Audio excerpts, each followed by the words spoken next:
ইসলামে একটা আইন, রাজার জন্য যে রকম প্রজার জন্য সেই রকম। রাজা নামাজ 5 ওয়াক্ত থেকে চাইলে 1 ওয়াক্ত বাদ দিতে পারবে না। রাজা 30 রমজানের রোজাকে শর্টকাট করে চাইলে 20-এ আনতে পারবেন না। রাজা সকাল থেকে সন্ধ্যা পর্যন্ত রোজার যে সিস্টেম সেটাকে চাইলে শর্ট করে রাখতে পারবেন না। বোঝা গিয়েছে ইসলামী আইন রাজার জন্য যে রকম প্রজার জন্য সেম। কথা ঠিক কিনা জোরে বলেন। তা মাওলানা ওমরের সন্তান নিজে বলছে, হুজুর এই ঘটনা আমাকে আপনি শাস্তি দিন, গড়ের ভিতর শাস্তি দিলেন। মাওলানা ওমর শুনেছে, ওমরকে আমিরুল মুমিনিন, ওমরকে অর্ধ জাহানের খলিফা, অর্ধ জাহানের বাদশা, অর্ধ পৃথিবীর বাদশা। সেই মাওলানা ওমরের কানে যখন আপন সন্তানের মতপানের খবর চলে গিয়েছে, তখন মাওলানা ওমর বলে, হে সাদ ইবনে আবি ওয়াক্কাস, আমি তোমাকে বৎসনা করলাম, আমি তোমাকে বৎসনা করলাম, আমি তোমাকে তিরস্কার করলাম যে তুমি আমার সন্তান বলে তার সঠিক বিচারটা করতে পারলা না। তুমি কেমনে মিশরের প্রত্যেকটা ব্যক্তির বিচার করবে? আমি বলছি খলিফার সন্তান বিদায়, তাকে প্রোটোকল দিয়ে পাঠার দরকার নাই। আগামীকালকে সকাল বেলায় একটা খালি উটের পিঠে তুলে তাকে মদিনায় পাঠাই দাও, আমি নিজে তার বিচার করব। জোরে বলেন। বাবার আমার, মাওলানা ওমর যখন বললেন হযরত আবু শাহামাকে একটাও খালি উটের পিঠে তুলে দিয়ে মদিনার দিকে ফেরত পাঠানো হয়েছে, মদিনায় তৈবার মধ্যে যখন তিনি হাজির হলেন, মাওলানা ওমর তার হাত পা বাঁধলেন, নিজের হাতে চাবুক দিলেন। আপন সন্তান বিদায় তাকে ছাড় দিলেন না। সন্তান হয়ে পিতার সামনে আসামির কাঠ গড়ায় দাঁড়ালো। পিতার অন্তরে কোনো স্নেহ নাই, পিতার অন্তরে কোনো মায়া নাই, পিতার অন্তরে কোনো ভালোবাসা নাই। কারণ তিনি অপরাধী, তিনি আজকে সন্তান হিসেবে দাঁড়ায় নাই, তিনি অপরাধী হিসেবে দাঁড়িয়েছে। তার প্রতি দয়া পরবশ না হওয়া এটা আল্লাহর নির্দেশ, তাকে মাফ না করা এটা আল্লাহর নির্দেশ, খোদাই ফয়সালা। মাওলানা ওমর কোন প্রকার দয়া পরবশ না হয়ে চাবুক হাতে নিয়ে নিজের সন্তানকে মারতে মারতে মারতে মারতে 80 থেকে 100-120টি বেত্রাঘাত করলেন। এরপর আবু শাহামা 1 সপ্তাহ মতান্তরে, 40 দিন মতান্তরে, 1 মাসের মাথায় দুনিয়ার জমিন থেকে জান্নাতের মেহমান হয়ে চলে গেলেন। জোরে বলেন। তাহলে বোঝা গিয়েছে মাওলানা ওমর প্রধানমন্ত্রী, তার সন্তান অন্যায় করেছে, সন্তান বাদশার কাছে গিয়েছে, এটা না জেনে অন্যায় করে হয়েছে, জেনে বুঝে মদ খাই নাই, খেয়েছে নাবিস, ফায়দা হয়েছে মদের। কি খাইয়ে দে নাবিস, কিন্তু ফায়দা দিয়ে দে মদন, খাইয়ে দে একদিন নাই, কিন্তু হায়রে মাথা লগিয়ে, যার কারণে হুকুম চলে গেল মদের পর্যায়ে। বাবার আমার, এই জন্য নিজেই সেটার হদ চেয়ে নিয়েছে। একবার সাদ ইবনে আবি ওয়াক্কাস করেছে বিচার, পরে মাওলানা ওমর শুনে বলেছে, তোমার দ্বারা সম্ভব না, আমার কাছে পাঠাও, আমি করব ওপেনে, গোপনে কোনো বিচার নয়। মদ যারা পান করবে তাদেরকে এমন ভাবে মারতে হবে রাস্তার মোড়ে নিয়ে গিয়ে, যাতে আগামীতে কোনো মুসলমান মদ পান করার সাহস না পায়। কথা বলেন ঠিক না? আল্লাহ 3 স্টেপে মদকে হারাম করলেন। জোরে বলেন নাউজুবিল্লাহ। কয় স্টেপ? একটু আওয়াজ দিয়ে বলেন, কয় স্টেপ? সাহাবায়ে কেরাম মক্কা থেকে মদিনায় হিজরত করলেন। মদের প্রবণতা ছিল আইয়ামে জাহেলিয়াতে সবচেয়ে বেশি। কেমন বেশি? আরবের যারা অভিজাত শ্রেণীর ছিল তারা ভাতের পরপরই মদ খাইতো। তার মানে এটা তাদের জন্য, আমরা যেমন কোকাকোলা খাই, আমরা যেমন ফান্টা খাই, আমরা যেমন পেপসি খাই, আমরা যেমন মজো খাই, আমরা যেমন ইউরোকোলা খাই, আমরা যেমন 7 আপ খাই, আমরা যেগুলা কোল্ড ড্রিঙ্কস পানীয় পান করি কোমল পানীয়র নামে, আরবের সংস্কৃতিতে মদ ছিল এক ধরনের কোমল পানীয়। তারা ভাতের পরে সেটাকে সেবন করত, খাইতো, কে তারা পরিতৃপ্ত হতো। ও মুসলমান, যেই মাত্র আল্লাহর হাবিব সাল্লাল্লাহু তাআলা আলাইহি ওয়াসাল্লামা দুনিয়ার জমিনের মক্কা নামক ভূখণ্ড থেকে মদিনায়ে তৈয়বাতে হিজরত করেছে, সেই সময়ে মাওলানা ওমর সহ তার সঙ্গে কয়েকজন সাহাবী হযরতে মুআজ সহ হযরতে আনাস সহ কয়েকজন সাহাবী আল্লাহর নবীর কদমে গিয়ে মদের ব্যাপারে জুয়ার ব্যাপারে তারা একটু ফয়সালা চাইলেন। তারা বললেন, ইয়া রাসূলুল্লাহ, ও মদিনাওয়ালা, ও রাহমাতাল লিল আলামিন, আমরা নিজের চোখের সামনে দেখছি এই মদ আর জুয়া কত পরিবারকে ধ্বংস করে দিয়েছে, কত পরিবারকে অশান্তিতে লিপ্ত করে দিয়েছে, কত পরিবারের ঘুমকে কেড়ে নিয়েছে। এই মদ জুয়ার মাধ্যমে কত পরিবার নিঃস্ব হয়েছে, কত পরিবারের ঘর খান খান হয়ে গিয়েছে। ইয়া রাসূলুল্লাহ, এই ব্যাপারে আমরা জানতে চাই। তখন আল্লাহ সুবহানাহু ওয়া তাআলা আল্লাহর হাবিবের কদমে সূরা বাকারা শরীফের 219 নং আয়াত কারিমা নাযিল করে দিলেন। জোরে বলেন সুবহানাল্লাহ।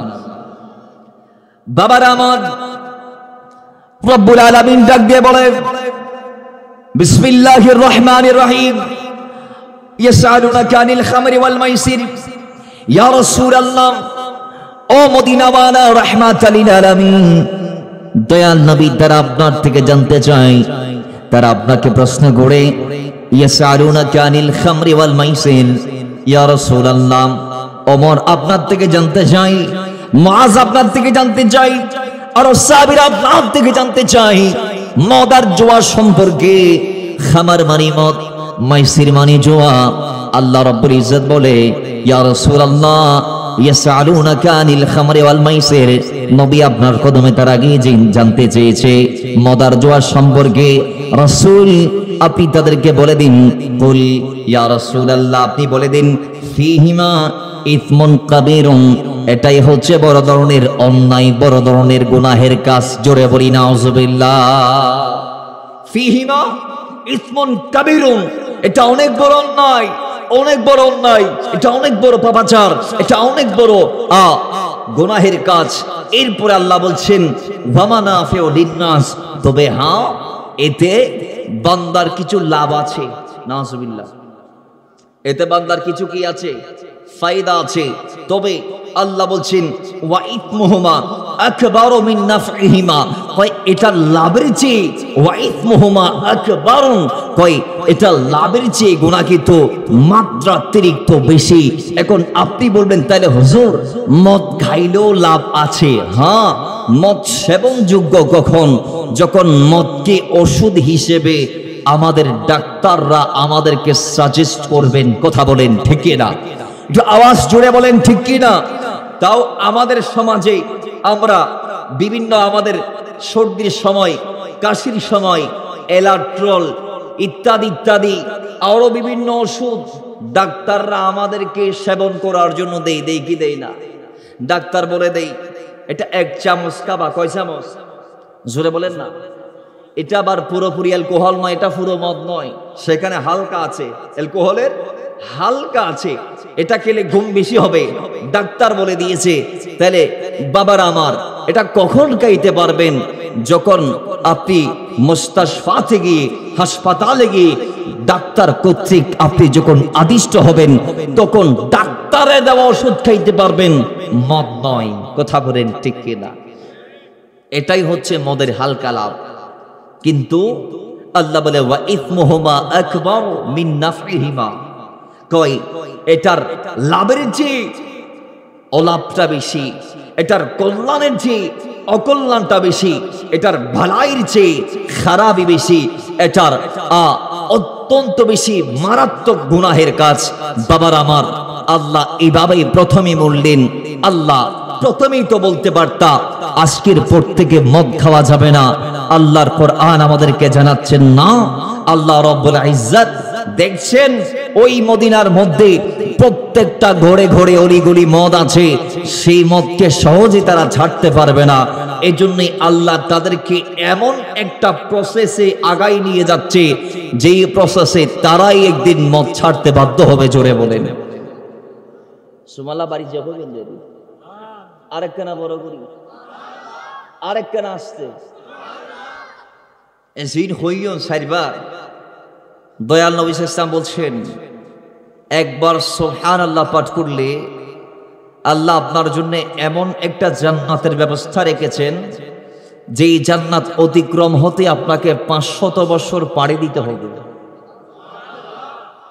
এখন আরেকটা জান্নাত পেয়ে গেলেন, সুবহানাল্লাহ আবার বলেন। তাহলে এই মাহফিলগুলাতে আসলে লাভ আছে, ঠিক কি না? বান্দার একটা সুবহানাল্লাহ বান্দাকে জান্নাতি বানাইতে পারে। খোদা কি কসম, বান্দার একটি দরুদ বান্দাকে শাফাআতে উজমা আল্লাহর হাবিব যেটা করবেন সেটার ভাগীদার বানাইতে পারে।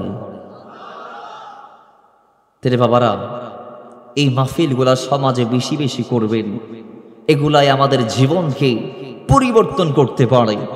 আল্লাহর হাবিব সাল্লাল্লাহু তাআলা আলাইহি ওয়াসাল্লাম এই মাহফিল করে করে হযরতে আরকাম রাদিয়াল্লাহু তাআলা ধরে আল্লাহর হাবিব মাহফিল করে সাহাবায়ে কেরামদেরকে বুঝিয়ে বুঝিয়ে ইসলামের পথে এনেছিলেন। কথা বলেন ঠিক না বেঠিক? কিন্তু একটা দল আছে যারা মাহফিল চায় না। কথা ঠিক কি না? মিলাদুন নবীর চাঁদার জন্য যখন আমার ভাইরা তাদের কাছে গিয়েছে, কয় এই দিন মাহফিল করে কি রোদ্দে বলে আসে না নাই। আমি অতিথিদেরকে মোবারকবাদ জানাচ্ছি। আজকে যারা অতিথি আছেন, আপনারা যে সন্তানদেরকে উদ্বুদ্ধ করেছেন ভালো কাজের প্রতি, এটা আপনারা আপনাদের দায়িত্ব পালন করতে পেরেছেন। এবং অতিথির লিস্টে ওঠার পরে যে জিম্মাদারি আপনারা নিয়েছিলেন, আপনারা মঞ্চে এসে হাজির হয়ে সেই জিম্মাদারি আদা করতে পেরেছেন। আল্লাহ আপনাদের এবং এলাকাবাসী, মাহফিল কমিটি প্রত্যেকেরই খেদমতকে কবুল আর মঞ্জুর করুন। আরো জোরে বলেন, মহাব্বতে বলেন। তাহলে আল্লাহ প্রথম স্টেপ শেষ করলেন, এটা বলি সূরা বাকারার 219 নং আয়াত দিয়ে। বাবার আমার এরপর আল্লাহ দ্বিতীয় আয়াত নাজিল করলেন সূরা নিসার 43 নং আয়াত। আল্লাহ পাক রব্বুল ইজ্জত বলে, ইয়া আইয়ুহাল্লাযীনা আমানু লা তাকরাবুস সালাতা ওয়া আনতুম সুকারা। জোরে বলি আল্লাহু আকবার। আল্লাহ বলে, ইয়া আইয়ুহাল্লাযীনা আমানু, ও হে ঈমানদার, লা তাকরাবুস সালাতা ওয়া আনতুম সুকারা। লা তাকরাবুস সালাতা, তুমি নামাজ পড়তে পারবা না, নামাজের ধারে কাছে যাইতে পারবা না। কখন বান্দা তুমি জানো নি? ওয়া আনতুম সুকারা, নেশাগ্রস্ত অবস্থায়, মদখি মাথার অবস্থায়। রাহমাতাল লিল আলামিন আয়াত দিয়ে জানিয়েছে, কোন মদ্যপ ব্যক্তি মদ খাওয়ার পরই সে নামাজে যাইতে পারবে না, সে সালাতে দাঁড়াইতে পারবে না। আল্লাহ রাব্বুল ইজ্জত এটা স্পষ্ট নিষেধ করে দিয়েছে। ও মুসলমান বাবারা, আল্লাহর নবী রাহমাতাল লিল আলামিন আরো আমাদেরকে জানিয়েছেন, কয় আল্লাহর এই জমিনে কোন বান্দা যখন মদ পান করে 7 দিন পর্যন্ত ওই ব্যক্তির নামাজ আল্লাহর দরবারে কবুল হয় না। ওই বান্দা 7 দিন পর্যন্ত যা নামাজ আদা করবে, মদ পান করার কারণে আল্লাহ তার একটা নামাজ, একটা সিজদাও কবুল করবে না। এবং ওই ব্যক্তি দ্বিতীয়বার যদি পান করে 80 দিন যাবত আল্লাহ তার কোনো সওয়াব আল্লাহ মকবুল করবেন না। জোরে বলি নাউজুবিল্লাহ। প্রথমবারে 7 দিন, কথা বলেন, প্রথমবারে, দ্বিতীয়বারে 40 দিন, তৃতীয়বারে 80 দিন। আরেক হাদিসে এসেছে প্রথমবারে 7 দিন, দ্বিতীয়বারে 80 দিন। বাবার আমার, এইভাবে তৃতীয়বারে 120 দিনের কথা আসছে। আরেক বর্ণনার মধ্যে আসছে প্রথমবারে 40 দিন, দ্বিতীয়বারে 80 দিন, তৃতীয়বারে 120 দিন। তাহলে 7 দিন, 40 দিন, 80 দিন, 120 দিন, এইভাবে এক সপ্তাহ থেকে শুরু করে বিভিন্ন বর্ণনা আসছে। প্রথমবার, দ্বিতীয়বার, তৃতীয়বার, এরপরে এবার যদি এরপরে কোন বান্দা আল্লাহর এই জমিনে মদপান করে, কয় আল্লাহ তার কোনো আমল আর কবুল করবে না। এবং মদপান করে 7 দিনের ভিতর সে যদি মারা যায়, মদপান করে দ্বিতীয়বার 40 দিনের ভিতর সে যদি মারা যায়, মদপান করে তৃতীয়বার 80 মতান্তরে 120 দিনের ভিতর যদি সে মারা যায়, সে ঈমানদার হয়ে মরতে পারবে না। নাউযুবিল্লাহ, আলিয়াউযুবিল্লাহ, মাদাল্লাহ, সে কাফের হয়ে মারা যাবে। জোরে বলি নাউযুবিল্লাহ। তাহলে আমরা ঈমানের সহিত ইন্তেকাল করতে চাই কি চাই না? একটু আওয়াজ দিয়ে বলি, চাই কি চাই না? আরো জোরে বলি, চাই কি চাই না? মদের মধ্যে কি আছে? কোন একজন মদ দিলে ধরে জিজ্ঞেস করবেন, ইতে বলবে আমার যখন ডিপ্রেশন চলে আসে, আমার মাথা যখন কাজ করে না, তখন আমি মদ খেয়ে আমি আমাকে টেনশন মুক্ত করার চেষ্টা করি। নাউজুবিল্লাহ। আরো জোরে বলেন। তার মানে দুশ্চিন্তা যখন কাউকে পেয়ে বসে, এই দুশ্চিন্তার থেকে নিজেকে সেভ করার জন্যে তারা কি করে? মদ পান করে। কথা বলেন, কি করে? মদ পান করে। তো এই দুশ্চিন্তা, এটা তো বাবা রবের একটি পরীক্ষার নাম। এই দুশ্চিন্তা, এটা তো আল্লাহ পাকের একটি শক্তিশালী বাহিনীর নাম। রব্বুল ইজ্জত তো কোরআনুল কারীমে ইরশাদ করেছেন, আল্লাহ পাক রব্বুল ইজ্জত সূরা বাকারার 155 নং আয়াতে বলেছেন, ওয়ালা নাবলুওয়ান্নাকুম, আমি আমার বান্দাকে পরীক্ষা করব, বিশাইয়্যিম মিনাল খাউফ, ভয় দিয়ে, এরপরে ওয়াল জু, কোদা দিয়ে, ওয়ারাকসিম মিনাল আমওয়াল, সম্পদে ঘাটতি দিয়ে, ওয়াল আনফুসি ওয়াত তামারাত, এবং জান ও মালের ঘাটতি দিয়ে। আল্লাহ পাক রব্বুল ইজ্জত বলছেন ফসল ফলাদির ঘাটতি দিয়ে। কিন্তু এই পরীক্ষার মধ্যে যারা পড়ার পরে, যারা নিজের জীবনে শঙ্কায় পড়ার পরেও, জানমালের নিরাপত্তা চলে যাওয়ার পরেও, খোদার তাড়না সহ্য করতে না পারার পরেও, সম্পদে ঘাটতি হওয়ার পরেও যারা সহ্য করবে, ধৈর্য ধরবে, পরীক্ষায় হাল ছাড়বে না, পরীক্ষায় রবের দ্বার ছাড়বে না, পরীক্ষায় রবের একেবারে কদম মোবারক, কুদরতি কদম মোবারক ধরে বসে থাকবে, আল্লাহ পাক যাদের ব্যাপার বলেছেন ওয়ামাই ইয়াতাওয়াক্কাল আলাল্লাহি ফাহুয়া হাসবুহু, যারা বিপদে আমাকে ধরে থাকে আমি তাদের জন্য যথেষ্ট। ওই এরকম বিপদে যারা আল্লাহ রব্বুল ইজ্জতকে ধরে থাকবে, যারা আল্লাহর সেই বাণীর দিকে কান দিবে, ইন্না মাআল উসরি ইউসরা, কয় নিশ্চয় কষ্টের পরে সুখ আছে, শান্তি আছে।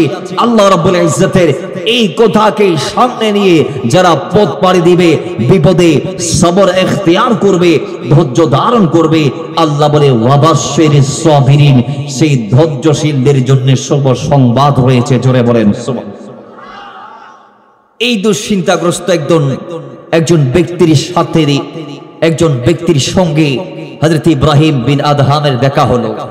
তিনি যখন ওই দুশ্চিন্তাগ্রস্ত ব্যক্তির পাশ দিয়ে যাচ্ছিলেন, ইব্রাহিম বিন আদহাম বলক শহরের অনেক বড় আল্লাহর ওলি ছিলেন। সেই ইব্রাহিম বিন আদহাম সেই দুশ্চিন্তাগ্রস্ত ব্যক্তির দিকে তাকাই বুঝতে পারলেন ইনি ডিপ্রেশনে আছে, ইনি কষ্টে আছে, ইনি যন্ত্রণায় আছে, ইনার মনটা ফেটে চৌচির হয়ে গিয়েছে। ওনার কলিজায় দুঃখ আর দুঃখ, হতাশা আর হতাশা, দুর্দশা আর দুর্দশা, ক্লান্তি আর ক্লান্তি, সব কিছু ওনাকে ঘেরে ঘাড়ের ওপর একেবারে ধরে বসে আছে, ওনার ওপর সব আছে। এখন ওই ব্যক্তির পাশ দিয়ে যাওয়ার সময় তাকে ডাক দিয়ে বললেন, হে আল্লাহর বান্দা, কেন দুশ্চিন্তা করছো? আমি তোমাকে 3টা সওয়াল করব, তুমি আমাকে উত্তর দাও। প্রথম সওয়াল, এই আসমানে, এই জমিনে আল্লাহর ইচ্ছার বিরুদ্ধে কি কিছু হয়? সেই উত্তর দেই নাই। পরের প্রশ্ন, আল্লাহ রাব্বুল ইজ্জত তোমার হায়াতের যতটুকু বাজেট দিয়েছে এই থেকে 1 ইঞ্চি বাড়ানো কমানো কি সম্ভব? তৃতীয় প্রশ্ন, রব্বুল ইজ্জত রিজিক হিসেবে তোমার নসিবে যা লিখে দিয়েছে, তোমার মুকদ্দরে যা জড়িয়ে দিয়েছে, এখান থেকে যোজন বিয়োজন, নোকসান জিয়াদত, কম বেশি ইত্যাদি ইত্যাদি এগুলাকে করা সম্ভব? 3টা প্রশ্নের উত্তরে ওই আল্লাহর বান্দা দুশ্চিন্তাগ্রস্ত ব্যক্তি বললেন, না না না, কখনো সম্ভব নয়। আল্লাহর ইচ্ছার বিরুদ্ধে দুনিয়াতে একটা গাছের পাতাও নড়ে না। আল্লাহ যাকে যে হায়াত দিয়েছে, ফাইদা জা আজালুহুম লা ইস্তাখিরুনা সাআতাও ওয়া লা ইস্তাকদিমুন, এর 1 সেকেন্ড বেশিও কেউ থাকতে পারবে না, 1 সেকেন্ড আগেও কেউ যাবে না। এবং আল্লাহ রাব্বুল ইজ্জত আমার জন্য যা রিজিক হিসেবে বরাদ্দ করেছে, আমার চাল ছিঁড়ে সেগুলো আমার ঘরে চলে আসবে। জোরে বলেন। তো ইব্রাহিম বিন আদহাম বলে, তাহলে দুশ্চিন্তা করে তোমার লাভ কি? দুশ্চিন্তা তোমাকে কি ফায়দা দিবে?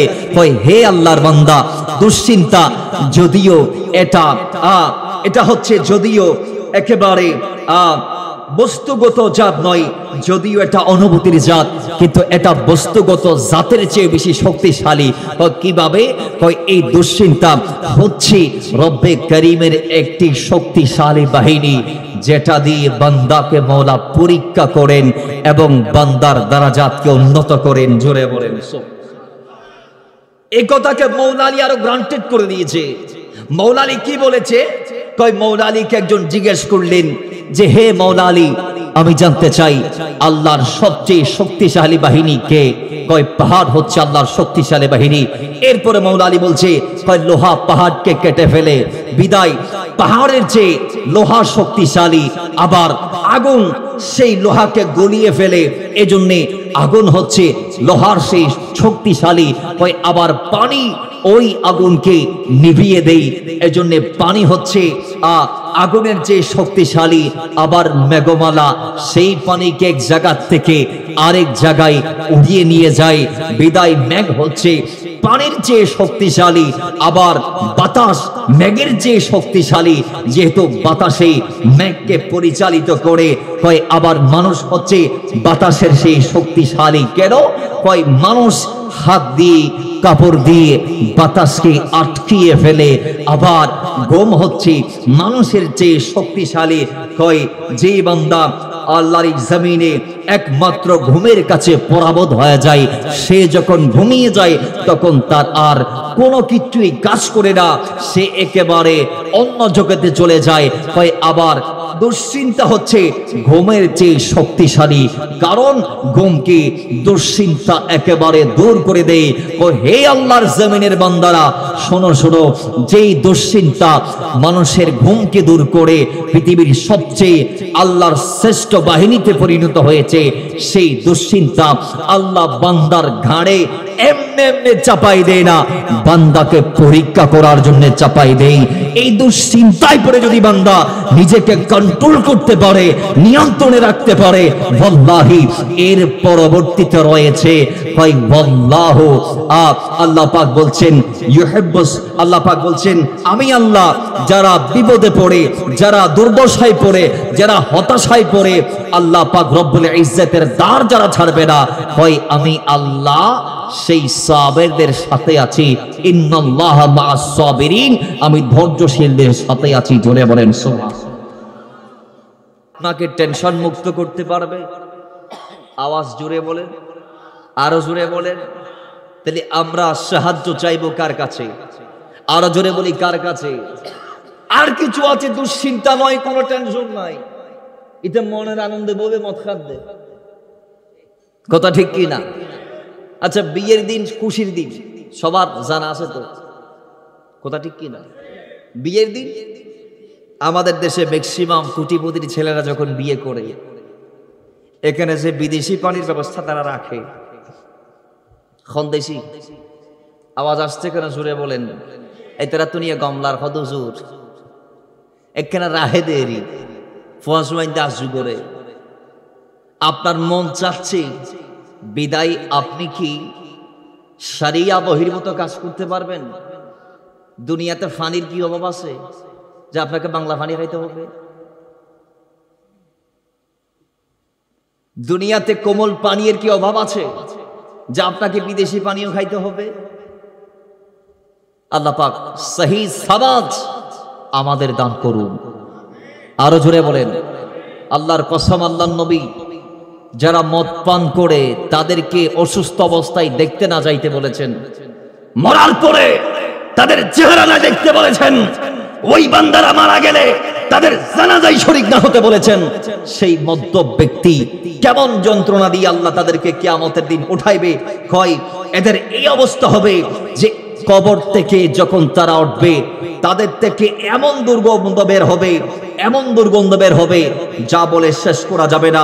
রাহমাতাল লিল আলামিন আমাদেরকে বলেছেন, যে অন্তরে ঈমান আছে সেই ব্যক্তি কখনো মদ খাইতে পারে না, কারণ মদ আর ঈমান একসঙ্গে একই ব্যক্তির অন্তরে থাকতে পারে না। কথা বলেন ঠিক কিনা? আওয়াজ জুড়ে বলেন ঠিক কিনা? তাহলে আমরা আজকের পর থেকে মাদক ছাড়বো। কথা বলেন ঠিক কিনা?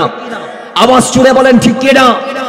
বাবার আমার, সর্বশেষ যে আয়াত সেটা কেমন? কই ইমাম ইবনে কাসির বলছেন, আল্লাহ চূড়ান্ত যে আয়াতে কারিমা নাযিল করছেন তাও মাওলা ওমরের আবদারে। সুবহানাল্লাহ, জোরে বলেন।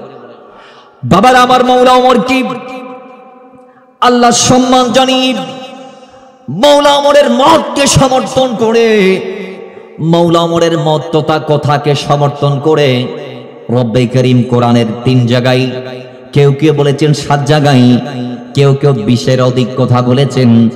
এত জায়গায় আল্লাহ রব্বুল ইজ্জত এই মদকে হারাম করা, এই মাওলা ওমরের নির্দেশকে আল্লাহ প্রমোট করে প্রাধান্য দিয়ে কোরআনুল কারীমের আয়াতে কারিমা নাজিল করে তিনি আমাদেরকে জানিয়েছেন মাওলা ওমর যেটা চেয়েছেন সেটাই হবে শরীয়ত। জুড়ে বলেন। তো ওই মাওলা ওমর চূড়ান্ত ব্যাপারে আল্লাহর হাবিবের কদমে গিয়ে বলে, ইয়া রাসূলুল্লাহ নবী, আমি চাই মদটা একেবারে হারাম হয়ে যাক, মদিবে কি হয়ে যাক, একেবারে হারাম হয়ে যাক।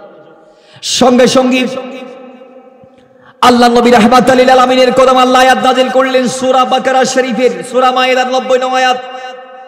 আল্লাহ বলে, ইয়া আইয়ুহাল্লাযীনা আমানু ইন্নামাল খামরু ওয়াল মাইসিরু ওয়াল আনসাবু ওয়াল আজলামু রিজসুন মিন আমালিশ শাইতান। জোরে বলি নাউযুবিল্লাহ। আল্লাহ বলে, হে ঈমানদার, ইয়া আইয়ুহাল্লাযীনা আমানু, তোমরা যারা ঈমানদার আছো, রাসূল আপনি তাদেরকে বলে দিন, ইন্নামাল খামার, নিশ্চয় মদ, ওয়াল মাইসির এবং জুয়া, ওয়াল আনসাব এবং প্রতিমা, যেগুলা দেব দেবী আমরা বানাচ্ছি, আমাদের হিন্দু ভাইরা বানিয়ে গত মাসে ইচ্ছামতো পূজা অর্চনা যে করেছে, এই দেব দেবী বেদবেদী পূজার প্রতিমাগুলা যেগুলার কদমে গিয়ে তারা স্যারকে ঝুঁকিয়ে দেয়, ওই প্রতিমাগুলা। এরপর আল্লাহ বলছেন ওয়াল আজলামু, ভাগ্য নির্ণায়ক তীর। জাহেলি জামানায় মানুষরা ভাগ্য পরীক্ষা করত। আজকের সমাজে আমরাও দেখি কিছু বান্দা আছে বানরের কাছে গিয়ে নিজের কপালের পরীক্ষা করে। কথা ঠিক কি না? এসে বানরের যে এনেছে সেও আপনার মতো আমার মতো একজন ব্যক্তি। সে বানর দিয়ে যদি ভাগ্য পরীক্ষা করে, ভাগ্য গণনা করে, সে যদি ভাগ্যকে পাল্টাইতে পারত, তাহলে সে তো আগে নিজেরটা পাল্টাই ফেলত। এতে তো বাঁদরজ্ঞ হাতত লইয়ে ফিরত লইয়ে রাস্তা রাস্তা ঢুকতে পারো, বেশি ভালো না কেউ। ইতে কইতো তো বাঁদর, তুই আগে আরে বিল্ডিং বাঁধি দে, ঠিক কি না? এখানে বড় করে কোন ঠিক কি না? ফিসুদ্দিন ভাই আল্লাহ গুসই পাল্লা একেরা বড় করি, ঠিক কি না? তাহলে এই ধরনের আইয়ামে জাহেলিয়া তো তীর দিয়ে তারা ভাগ্য নির্ণয় করত, ঠিক কি না? আল্লাহ বলে ওয়াল আজরাম, এগুলা এই ভাগ্য নির্ণায়ক তীর, রিজসুন মিন আমালিশ শায়তান, এগুলা সবগুলা শয়তানের কাজ, এগুলা ঈমানদারের কাজ হতে পারে না। এরপরে এতটুক ঠিক ছিল, শয়তানের কাজ আল্লাহ বলেছে। এবার চূড়ান্ত এই আয়াত আল্লাহ বলছেন ফাসতানিবুহু, তোমরা এগুলা আর করতে পারবে না। আল্লাহ বলছেন ফাসতানিবুহু, এগুলা আর করা যাবে? একটু আওয়াজ আসতে বলি, করা যাবে কেন? আল্লাহ পাক বলে দিয়েছেন, এবং এগুলা করলে বা কিয়ামত সফল হতে পারবেন না। আপনি মনে করছেন জুয়াতে আপনার সফলতা আছে? আল্লাহর কসম নয়, আল্লাহর কসম নয়, খোদাকে কসম নয়। আপনি যেই জুয়াতে আপনার সফলতা দেখছেন, সেই জুয়া অতীতেই আইয়ামে জাহেলিয়াতে লক্ষ লক্ষ ব্যক্তিকে স্ত্রী হারা করেছে, ঘর হারা করেছে, সম্পদ হারা করেছে, বিটে বাড়ি হারা করেছে। ইভেন কি ওই জুয়াতে লিপ্ত হয়ে অসংখ্য মানুষ নিঃস্ব পথের ফকিরে রূপান্তর হয়েছিল। কথা বলেন ঠিক না? কিন্তু আজকের সমাজ অনেকেই আছে অনলাইনে মারে, অ্যান্ড্রয়েড মোবাইল হাতে আছে। একটা সময় আমরা দেখতাম 4-5 জন মিলিয়ে জুয়া খেলতো, তাস খেলা, তাও খবরস্থানের জুফের ভিতর যাই, জংলার ভিতর যাই। এখন আমার দেশের যুবক জুয়া আর 60 জনকে নিয়ে খেলে না, এটাই যথেষ্ট তার জন্য। ঠিক কিনা বলেন? আওয়াজ জুড়ে বলেন ঠিক কিনা? বারংবার আল্লাহ বলেছেন মদের সাথে জুয়ার কথা, এগুলো একটার সাথে অঙ্গাঙ্গিক ভাবে জড়িত। আল্লাহ যেখানে খামারের কথা বলেছেন সেখানে মাইসিরের কথা বলেছেন। যেই আয়াত আল্লাহ মদের ব্যাপারে বলেছেন, সেই আয়াতে পরের শব্দে আল্লাহ জুয়ার ব্যাপারে বলেছেন। কথা ঠিক কিনা? আপনি দেখবেন যারা মদ খায় ম্যাক্সিমাম জুয়া খেলে। আবার আর কিছু আছে আমাদের দেশের সুশীল, মদ খায় না, জুয়াতে মারে, ঠিক কিনা? আপনি লাভের আশায় যেখানে আপনি ফান্ডিং করছেন, সেটা কোন জায়গা, খাতটি কিসের খাত আগে একটু দেখেন না। রাশিয়ার কি মাথা খারাপ হয়ে গেছে এইটা আপনাকে বড় লোক বানায় দেওয়ার জন্য কি এগুলা খুলে দিয়েছে? না, সে এই সোশ্যাল ভাবে যেগুলা ছড়িয়ে দিয়েছে, বেল্টের যত সাইড আছে প্রত্যেকটা সাইড সে বানিয়েছে আপনার টাকা তার পকেটে নিয়ে যাওয়ার জন্য। কথা ঠিক কিনা জুড়ে বলেন, ঠিক কিনা জুড়ে বলেন।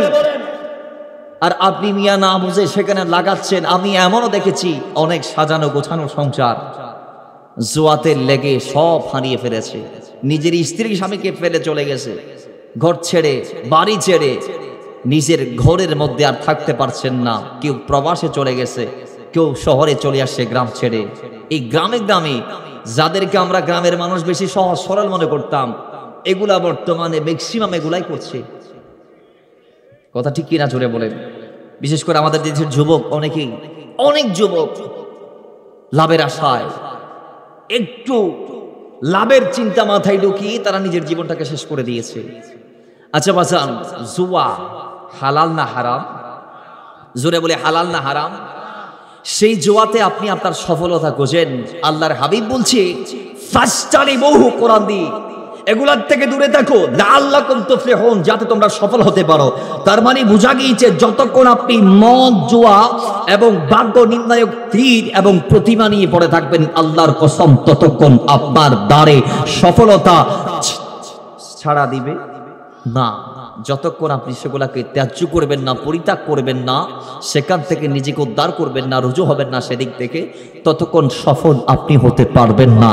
আর যদি আপনি সেখান থেকে নিজেকে মুক্ত করতে পারেন, নবীজি আপনার সফলতার জিম্মাদার হয়েছেন। নবীজি বলছেন লাআল্লাকুম তুফলিহুন, তুমি সফল হবাই হবা। জোরে বলেন সো। যে কেউ জুয়াতে 1 কোটি টাকা কামাইলো, কয় কোটি? আওয়াজ জোরে, কয় কোটি? এগুলা হালাল না হারাম হবে? হারামের 1 কোটি টাকা যদি কেউ 1 টাকা সেখান থেকে সওয়াবের নিয়তে দান করে, আল্লাহর কসম সে কাফের হয়ে যাবে। কথা ঠিক কিনা জুড়ে বলেন।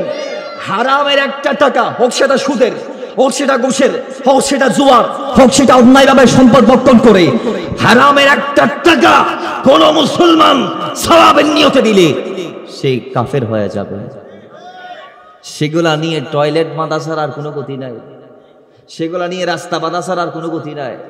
সেগুলো এমনি রাস্তায় ফেলে দিতে পারবেন, সেগুলা দিয়ে কারো কল্যাণের আশা করলে আপনার ঈমান, জোরে বলুন ঈমান, সওয়াবের নিয়তে হারামের 1টা টাকাও দান করা যাবে না। হারাম নিয়ে একটু কথা বলে ফেলি জুয়ার ব্যাপারে, পরে আমরা মদকে নিয়ে বিস্তারিত বলবো ইনশাআল্লাহ। দেখুন দয়াল নবী সাল্লাল্লাহু আলাইহি ওয়াসাল্লাম বলেছেন, কেউ যদি 10 টাকা দিয়ে একটা জামা খরিদ করে সেখানে যদি 1 টাকা হারামের লেগে থাকে, আল্লাহর কসম হারামের 1 টাকা আপনার জামাতে ঢোকার কারণে ওই জামা দিয়ে কিয়ামত পর্যন্ত সাজদা দিলেও একটা সাজদা আল্লাহ কবুল করবে। জোরে বলুন, একটা ওয়াক্ত নামাজ আল্লাহ আপনার কবুল করবে, কারণ আপনার পরিহিত জামাতে হারামের 1 পয়সা লেগে আছে। তাই আপনি কি জন্য করতেছেন এগুলা? আল্লাহ ছাড়ার তৌফিক দান করুন। আরো জোরে বলেন। এগুলার বিপরীতে আল্লাহ দিয়েছেন ব্যবসা। কথা বলেন কি? জোয়ার বিনিময়ে, সুদের বিনিময়ে, সুদের বিনিময়ে, গোশের বিনিময়ে ব্যবসা। আল্লাহ আমাদেরকে খাওয়ার সময় যেমন চাই তা খাওয়ার নির্দেশ দেয় না। সূরা বাকারা 152 আয়াত আল্লাহ বলছেন, ইয়া আইয়ুহাল্লাযীনা আমানু কুলু মিন তাইয়্যিবাতি মা রাযাকনাকুম। কয় রিজিকের ভিতরে তাইয়্যিবাত, যেটা ভালো, যেটা উত্তম, যেটা হালাল, যেটা সেটাই তুমি খাও। সুবহানাল্লাহ জোরে বলেন। তাহলে আপনি আমি বাস বিচার যারা যেমন চাই তা কি আর খাইতে পারি? জোরে বলেন, খাইতে পারি না। আল্লাহ এবার ব্যবসার ব্যাপারে বলছেন, ইয়া আইয়ুহাল্লাযীনা আমানু, সূরা নিসার 29 আয়াত আল্লাহ বলছেন, লা তাকুলু আমওয়ালাকুম বাইনাকুম বিল বাতিল। কই তোমরা একজন আরেকজনের হক সম্পদ অন্যায়ভাবে খাইও না, এবং একজন আরেকজনকে যেভাবে আমরা ঠকাচ্ছি এইভাবে ঠকানো যাবে না। তো আমরা কি করব? আল্লাহ বলছেন, তোমরা ইল্লা আন তাকুনা তিজারাতান আন তারাদিন মিনকুম, পরস্পরের সন্তোষের ভিত্তিতে তোমরা একে অপরের সাথে বাণিজ্য করতে পারো, ব্যবসা করতে পারো। জোরে বলেন সুবহানাল্লাহ। আমরা ব্যবসার দিকে রুজু হব, সুদ ঘুষ জোয়ার দিকে নয়। কথা বলেন ঠিক কিনা? ইসলাম আমাদেরকে ব্যবসা শিখিয়েছে, মদ জুয়া সুদ ঘুষ নয়। কথা ঠিক কিনা? আল্লাহ বোঝার তৌফিক দান করুন। আমিন পড়েন। তো মুহাব্বতে দরুদ পড়ে আল্লাহুম্মা মাওলানা মুহাম্মদ ওয়া আলা আলি সাইয়্যিদিনা। अरे तू शम्अ रिसालत है, आलम तेरा परवाना, तू माहे नबूवत है, ए जलवाए जाना, तू शम्अ रिसालत है, आलम तेरा परवाना, तू माहे नबूवत है, ए जलवाए जाना। खाते हैं तेरे दर का, पीते हैं तेरे दर का, खाते हैं तेरे दर का, पीते हैं तेरे दर का, दाना ही तेरा दाना, पानी है तेरा पानी, तू शम्अ रिसालत है, आलम तेरा परवाना, तो माहे नबूवत है, जलवाए जाना। अल्लाहुम्मा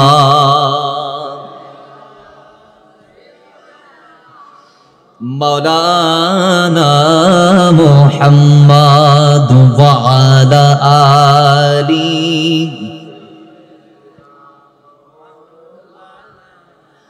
বাবার আমার আল্লাহ নবী রাহমাতাল লিল আলামিন হাদিসে নববী দিয়ে আমাদের কারো জানিয়েছেন, কই আল্লাহর এই জমিনে যারা মদের সাথে জড়িত, আল্লাহ তাদের উপর এমন ভাবে সম্পদ করেছেন, আল্লাহ তাদের ব্যাপারে এত বেশি পাকড়াওর কথা বলেছেন। কই আল্লাহর হাবিব বলেছেন, আল্লাহর হাবিব রাহমাতাল লিল আলামিন মদের সাথে যারা সংযুক্ত থাকবে ওই ধরনের 10 শ্রেণীর ব্যক্তিদেরকে অভিশাপ দিয়েছে, লানত দিয়েছে। জোরে বলি নাউজুবিল্লাহ। মদের সাথে যারা জড়িত এইরকম 10টা প্রকারকে আল্লাহর হাবিব নিজেই লানত দিয়েছে। বোঝা গিয়েছে রাহমাতাল লিল আলামিন উম্মতের দরদি হয়ে তিনি যখন উম্মতকে আবার লানত দিবে, তাহলে বুঝতে হবে সেই ব্যাপারটা আসলে কি। বোঝা গিয়েছে এই মদ, এই মাদক সমাজকে ধ্বংস করছে, বিদায় মাদককে একেবারে দমন করার লক্ষ্যে আল্লাহর হাবিব রাহমাতাল লিল আলামিন মদের সাথে সংযুক্ত 10টা প্রকারকে, 10টা শ্রেণীকে লানত দিয়েছে। তন্মধ্যে প্রথম যে মদের নির্যাস বের করে, দ্বিতীয় যে মদকে প্রস্তুত করে, তৃতীয় যে মদ পান করে, চতুর্থ যে মদ পান করায়, পঞ্চম যে মদ আমদানি করে, ষষ্ঠ যার জন্য মদ আমদানি করা হয়, 7 মদের বিক্রেতা, 8 মদের ক্রেতা, 9 মদ সরবরাহকারী, 10 মদের লভ্যাংশ যিনি খায় সেই ব্যক্তি সহ টোটাল 10 জনকে আল্লাহর হাবিব রাহমাতাল লিল আলামিন লানত দিয়েছে। জোরে বলি নাউজুবিল্লাহ। তাহলে রাসূল সাল্লাল্লাহু আলাইহি ওয়াসাল্লামের লানত থেকে যদি আপনি বাঁচতে চান, আপনাকে মদ ছাড়তে হবে। মদ, জোরে বলুন, মদ ছাড়তে হবে। বাবার আমার শেষ আয়াত, আল্লাহ রাব্বুল ইজ্জত যখন শেষ আয়াতে কারিমা নাজিল করে দিয়েছে, সেদিন মদিনার মধ্যে মদের হাঁটু হয়েছে। মদ এমন ভাবে মানুষরা ফেলে দিয়েছিল যে মদ শরীরের প্রত্যেকটা ঈমানদাররা আর যাতে তাদের শরীরের ভিতর প্রবেশ না করে সেই জন্য এমন ভাবে মদের হাড়িগুলা ভেঙ্গে ভেঙ্গে রাস্তায় ফেলেছে যে মদের স্রোত ওই মদিনার অলিগলি বয়ে বয়ে চলে গিয়েছে। মদের উপর পাড়ি দিয়ে সাহাবায়ে কেরামরা মসজিদে নববীতে এসেছে। জোরে বলি নাউজুবিল্লাহ। তার মানে কি এর করো তার মতো টাঙ্কি ড্রামি নরাহে নবী খন লগে লগে বিয়াকিন বাইজে ভাঙ্গি এর রাস্তা ফেলা দিয়ে বড় করি ফরম আরো বড় করি। তাহলে বাবার আমার সে মদের ব্যাপারে আমাদেরকে আল্লামা ইবনে কাসির রাহিমাহুল্লাহ চমৎকার একটি অতীতের ওয়াকিয়া আমাদেরকে শুনিয়েছেন। যেই ওয়াকিয়া খানা মুফতি আহমদ ইয়ার খান নাইবি তাফসিরে নাইবির প্রথম খণ্ডের 563 নং পৃষ্ঠার মধ্যে কোট করেছেন। কয় আল্লাহর নবী কয় ইদ্রিস আলাইহিস সালামের সময়ে দুনিয়াতে মানুষরা অতিরিক্ত পাপ করতে লাগলেন। মানুষরা দুনিয়াতে অতিরিক্ত পাপ করতে লাগলেন কোন সময়ে? ইদ্রিস নবীর সময়ে। তো ফেরেশতারা এগুলা দেখছেন, দেখার পরে রবের দরবারে তারা বলছেন, আল্লাহ আমরাই তো বলেছিলাম এই মানুষগুলাকে না বানাতে, এরা এমনটা করবে আমরা জানতাম। আল্লাহ এই জন্য এদেরকে না বানাতে বলেছিলাম। আমরাই তো বলেছিলাম আমরা তোমার ইবাদতের জন্য যথেষ্ট, তোমার ইয়ারদারির জন্য আমরা যথেষ্ট, তোমার তাসবিহ পাঠ করার জন্য আমরা যথেষ্ট। আল্লাহ তুমি কেন এদেরকে বানাইলা? দেখো তারা আজকে কেমনটা করছে। জুড়ে বলি নাউজুবিল্লাহ। এখন আল্লাহ বলে, ফেরেশতারা মানুষকে আমি ভয় দিয়েছি, খোদা দিয়েছি, শাহওয়াত দিয়েছি, ক্রোধ দিয়েছি, এগুলা যদি তোমাদের ভিতর থাকতো তোমরাও করতা। জোরে বলেন।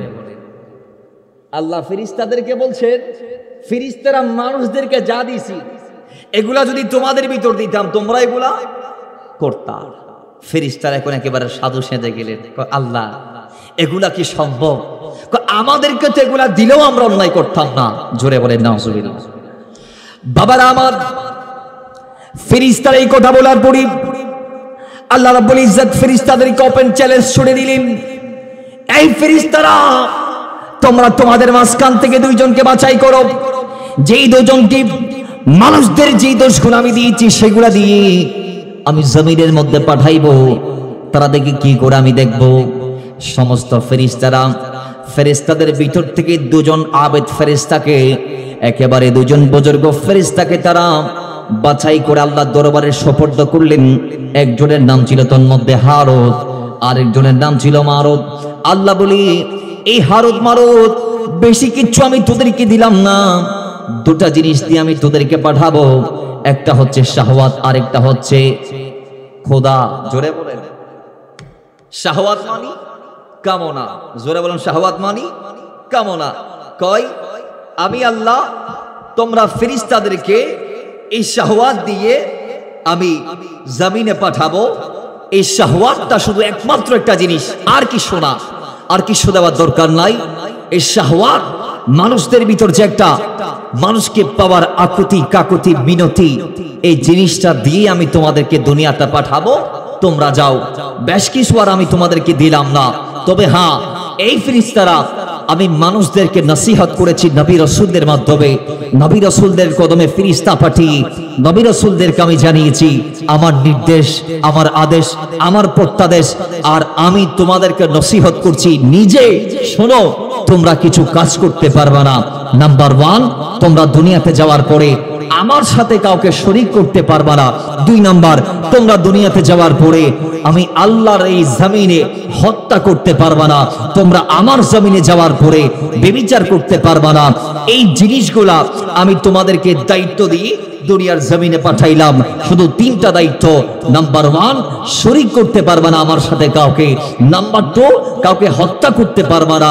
নাম্বার 3, কারোর সাথে বেইনসাফ করতে পারবা না, কারোর সাথে ব্যভিচার করতে পারবা না। এই 3টা দায়িত্ব দিয়ে তোমাদেরকে পাঠাইলাম। আল্লাহ নির্দেশ ক্রমে তাদেরকে তৎকালীন বাবেল শহরে আল্লাহ পাঠাইলেন, প্রেরণ করলেন। তারা কাজীর পদে আদিষ্ট হলো। তারা সারাদিন ন্যায় বিচার করত। সন্ধ্যাবেলায় ইসমে আজমের সাহায্যে তারা আসমানে ওড়াল দিত। জোরে বলেন সুবহানাল্লাহ। তাহলে ফেরেশতারা এসে বাবেল নগরীতে তাদের জিম্মাদারি পালন করছে। কথা বলেন, জিম্মাদারি পালন করছে, ইনসাফ কায়েম করছে। বাবার আমার একদিন জোহরা নাম একজন সুন্দরী আসলো, অত্যন্ত সুদর্শন মহিলা। জোহরাকে যখন তারা দেখে ফেলেছে, জোহরার সৌন্দর্যে ওই উভয় ফেরেশতা ফিদা হয়ে গেছে। ফেরেশতারা বলে, এমন সুন্দরী তুমি কেন আসলাম? তুমি খবর দিলে আমরা নিজের পায়ে হেঁটে তোমার ঘরে চলে যাইতাম। তোমার কি কারণে আগমন হয়েছে আমরা জানতে চাই। কয় আমার স্বামী আমার উপরই টেটা করছে, আমি আমার স্বামীর বিরুদ্ধে নালিশ নিয়ে এসেছি। বিচার পরে আগে আমরা তোমাকে প্রস্তাব দিলাম তুমি আমাদের উভয়ের সাথে এক রাত যাপন করো, পরের দিন আমরা তোমার বিচারটা তোমাকে করিয়ে দিব। শুধুমাত্র আল্লাহ একটা জিনিস দিয়েছেন, তার নাম শাহওয়াত, কামবাপ, কামনা। মানুষ একজন আরেকজনকে পাওয়ার জন্য যেই ভিতরে একটা ফিলিং কাজ করে, ওই ফিলিংসটা শুধু আল্লাহ তাদেরকে দিয়েছে। এটার কারণে ওই দুজন ফেরেশতা অত্যন্ত বুজুর্গ ফেরেশতা, তারা বলে সুন্দরী জহুরি, আগে তোমার সাথে আমরা ব্যভিচার করব, তারপরে তোমার বিচার করব। জোরে বলেন নাউজুবিল্লাহ। আগে কি তোমার সাথে ব্যভিচার? তুমি আমাদেরকে সঁপে দাও নিজেকে। জোহরা বলে কিছু শর্ত আছে। কি আছে?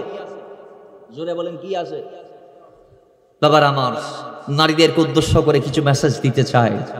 আজকে আমাদের সমাজের নারী, এদের দাম কতটুক জানেন?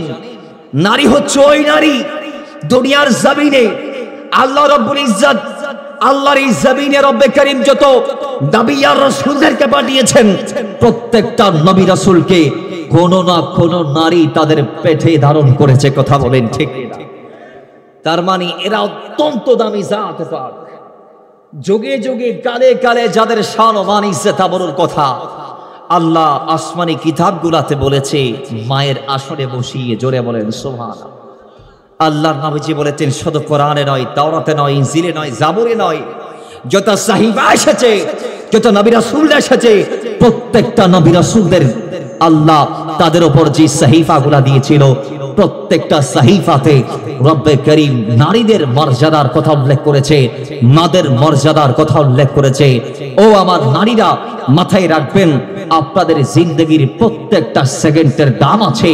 আপনারা যখন পর্দার মাধ্যমে নিজেকে হেফাজত করবেন, তখন আল্লাহ আপনাদের দাম এত বাড়াবে যে আল্লাহ আপনাদের জন্য জান্নাতকে উপযুক্ত সাজিয়ে আল্লাহ আপনাদের জন্য জান্নাতকে বলাবে, হে জান্নাত তুমি আমার কাছে ওই নারীদেরকে চাও যেই নারীগুলা দুনিয়াতে নিজের জীবনকে, যৌবনকে, পর্দাকে হেফাজত করতে পেরেছে, রক্ষা করতে পেরেছে, সেভ করতে পেরেছে, হেফাজত করতে পেরেছে। আর নারী যদি সেইভাবে নিজের জীবনটাকে যাপন করে, তখন সেই নারী ফেরেশতাকেও হার মানিয়ে উপরে উঠে যায়।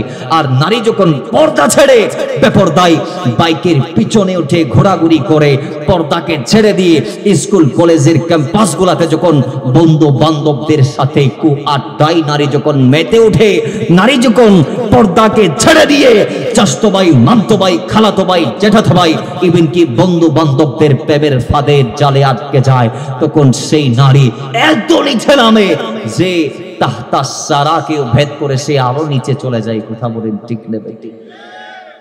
তাহলে আমার নারীদেরকে পরিবর্তন হওয়ার দরকার আছে না নাই? কারণ তাদের পেটটা পেট নয়, সেটা রত্ন গর্বা, সেটা হচ্ছে নেয়ামতের ফ্যাক্টরি। যেই নারীদের পেট থেকে আল্লাহ রব্বুল ইজ্জত মদিনা ওয়ালার মতো নিয়ামত বের করে দিয়েছে, যেই নারীদের পেট থেকে আল্লাহ সিদ্দিক আকবরের মতো নিয়ামত বের করে দিয়েছে, যেই নারীদের পেট থেকে আল্লাহ মৌলা ওমরের মতো নিয়ামত বের করে দিয়েছে, মৌলা আলী, ওসমান ও হায়দার, ফাতেমাতুজ জাহরা হয়ে, হাসনাইনে করিমান হয়ে, হুজুর গৌসে আজম হয়ে, গরিব নওয়াজ হয়ে, শাহজালাল ইয়ামানি হয়ে, যুগের শ্রেষ্ঠ মুজাহিদগণ, নকাবাগণ, উলামাগণ, আল্লাহর ওলিগণকে আল্লাহ এই নারীদের পেট থেকেই দুনিয়াতে বের করে দিয়েছে। তার মানে বোঝা গিয়েছে নারীর পেটের মূল্য অসীম। জোরে বলেন।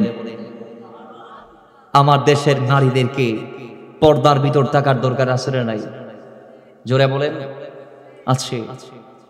বাবার আমার, সেই জোহরা বেপরদায় গেলেন হারত মারুদের কাছে। তা হারত মারুদ তার প্রেমের ফাঁসে, প্রেমের জালে ফেঁসে গেলেন। তারা বলছে, বিচার পরে আগে আমাদের সাথে কি করো, একান্ত টাইম পাস করো। বাবার আমার, ওই দুজন ফেরেশতা নারীটাকে কাছে পাওয়ার জন্য যখন আকুতি করলেন, নারী বলে আমার কিছু শর্ত আছে। কি শর্ত? আমার প্রথম শর্ত সেটা হচ্ছে, যে আল্লাহ তোমাদেরকে জমিনে পাঠিয়েছে সেটা আমার রব নয়, আমি বিধর্মী। জোরে বলি নাউজুবিল্লাহ। আমি মুসলমান নই, আমি তোমাদের রবকে মানি না। আমি যে রবকে মানি সেই রবের কদমে তোমাদেরকে যাওয়া লাগবে। ওই কদমের পূজা তোমাদের করতে হবে, ওই রবের কদমে গিয়ে তোমাদেরকে সের ঝুঁকাইতে হবে। সেই রব যিনি আমার, ওই রবকে তোমাদের মেনে নেওয়া লাগবে। তোমাদের রবের বিরুদ্ধে তোমাদেরকে যাইতে হবে, তোমাদের রবের সাথে তোমাদের শরীক করা লাগবে। তোমরা কি পারবানি? কই আমরা পারবো না। কই 2 নাম্বার, আমার যে স্বামী উনি যদি জানতে পারে আমি তোমাদের সাথে রাত্রি যাপন করেছি, আমার স্বামী আমাকে মেরে ফেলবে। আমার স্বামীকে তোমরা আগে যদি হত্যা করে আমার দেখাইতে পারো, তাহলে আমি তোমাদের হয়ে যাব। 3 নাম্বার, তোমরা যে ইসমে আজম শিখে আসমানে উঠে যাও, সেই ইসমে আজম আমাকে শিখাইতে হবে। কয় 4 নাম্বার, এটাও যদি না পারো তাহলে তোমাদেরকে মদ পান করতে হবে। জোরে বলি নাউজুবিল্লাহ। এই 3টা না পারলে তোমাদেরকে কি খাওয়া লাগবে? মদ খাওয়া লাগবে। বাবার আমার, তারা বলি প্রথম তুমি আমাদেরকে বললাম আল্লাহর সাথে কাউকে শরীক করতে হবে। আমরা ফেল, আমরা পারলাম না, আমাদের রবের বিরুদ্ধে আমরা যাইতে পারবো না। রব আমাদেরকে নির্দেশ দিয়েছেন রবের সাথে শরীক করা যাবে না। এটার বাইরেটা বলো। দ্বিতীয় কি বলেছিলাম? তোমার স্বামীকে হত্যা করতে হবে, এটা বান্দার হোক, আমরা নষ্ট করতে পারবো না। 3 নাম্বারটা হচ্ছে যে তুমি আমাদেরকে ইসমে আজম তোমাকে শিখিয়ে দিতে বলেছিলাম, এটা আসরার ইলাহি, এটা আল্লাহ শিখিয়ে না দেওয়ার জন্য আমাদেরকে নির্দেশ দিয়েছে কাউকে, এটা শেখানো যাবে না। সুতরাং এটাও পারলাম না। 4 নম্বরে যেটা বললাম মদ খাওয়া লাগবে, কই আমরা রাজি আছি মদ খাইতে। জোরে বলি নাউজুবিল্লাহ, আরে জোরে বলি নাউজুবিল্লাহ। তারা রাজি হলো মদ খাওয়ার শর্তে। এখন মদ খাইলেন মাথা আছে নাকি গেছে? জোরে বলেন, আরো জোরে। মাথা এখন ওই নষ্ট মাথানি সেন্সলেস অবস্থায় তারা মূর্তি পূজা করলেন, ওই মহিলার স্বামীকে হত্যা করলেন, ওই মহিলাকে ইসমে আজম শিখিয়ে দিলেন এবং সেই মহিলার সাথে ব্যভিচার করলেন। তাহলে এখন অপরাধ হলো 4টি। মত একটার মাধ্যমে অপরাধ তারা করে ফেললো কয়টি? 4টি। তা বড় বড় মারাত্মক অপরাধ। এখন কি করবে? এবার সকালবেলা তারা দেখে যেগুলা তারা করবে না বলেছে সব করে ফেলেছে, একটা জিনিস মদ খেয়ে। জোরে বলি নাউজুবিল্লাহ।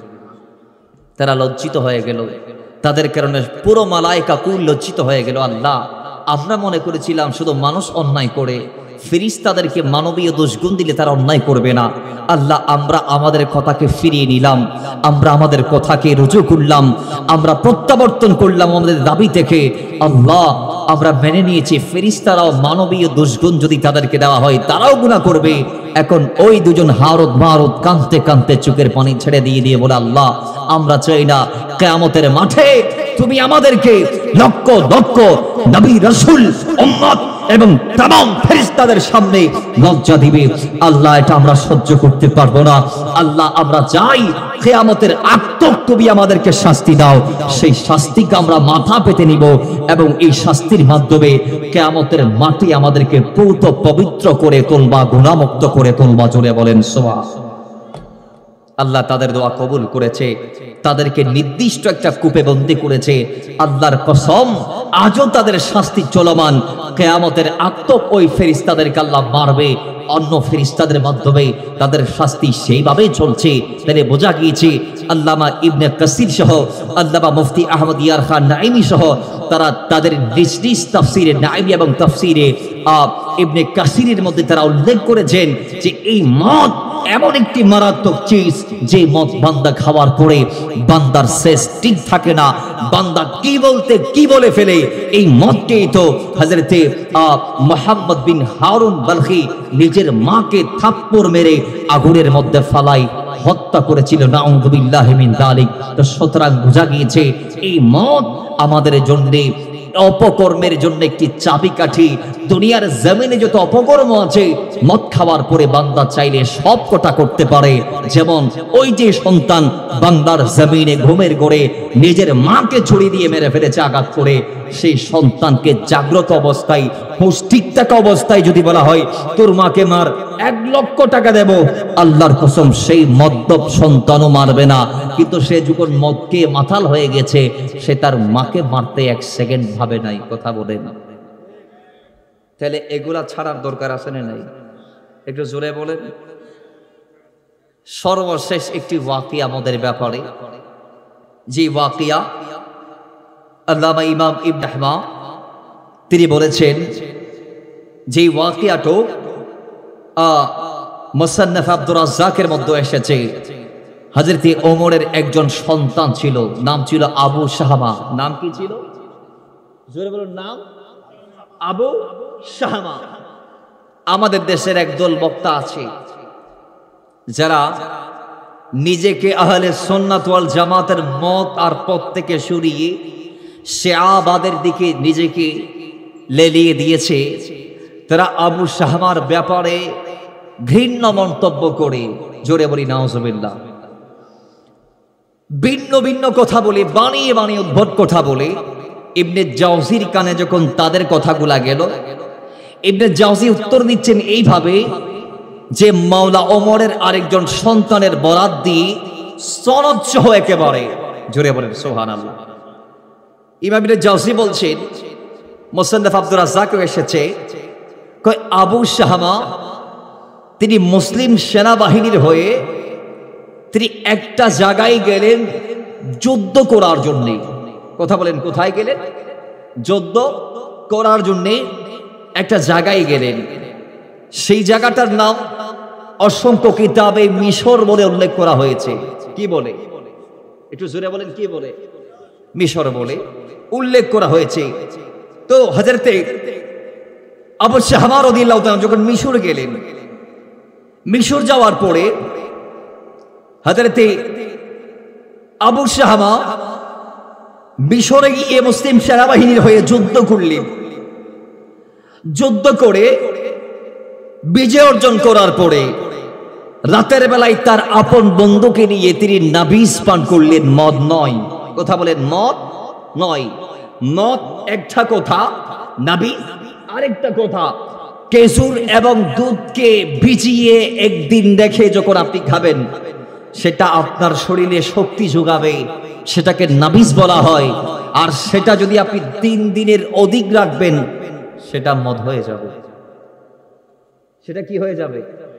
জোরে বলুন, সেটা কি হয়ে যাবে? মদ হয়ে যাবে। বাবার আমার হযরত আবু শাহামা বন্ধুকে সঙ্গে নিয়ে তিনি নাবিজ পান করলেন। মুসলিম বাহিনীর যোদ্ধা হয়ে মিশরে যাওয়ার পরে তিনি যখন যুদ্ধে জয়লাভ করলেন, রাতের বেলায় নাবিজ পান করলেন সিও বন্ধুকে নিয়ে।